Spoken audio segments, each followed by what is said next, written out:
আলাইকুম। আমরা কৃমির ওষুধ খেয়ে থাকি। আর কৃমির ওষুধ নিয়ে আমাদের কিছু ভ্রান্ত ধারণা আছে যে এই ওষুধটি গরমকালে খাওয়া যায় না।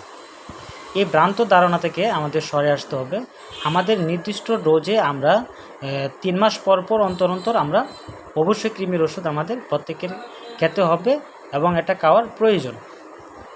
আমরা যদি 3 মাস অন্তর আমরা কৃমির ওষুধ খাই তাহলে এটা আমাদের মানবদেহের জন্য অত্যন্ত উপকারী এবং আমরা এই ওষুধটির অবশ্যই খেয়ে থাকব।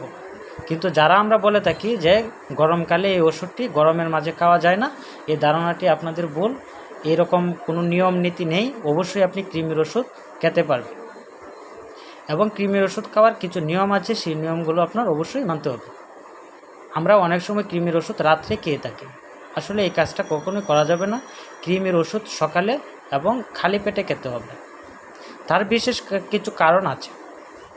আপনি কৃমির ওষুধ খাওয়ার সকালে খালি পেটে খাওয়ার পরে আপনি সারাদিন আপনার এই ওষুধটা আপনার শরীরে কাজ করবে, কিন্তু রাত্রে খাওয়ার পরে আপনি অবশ্যই ঘুমিয়ে যাবেন। কিন্তু কৃমি আপনি যখন ঘুমিয়ে যান তখন কৃমি তার পায়ুপথের উপরিভাগে চলে আসে এবং সেখানে সে ডিম দিয়ে থাকে, আর সেই ডিম থেকে কৃমি উৎপন্ন হয়।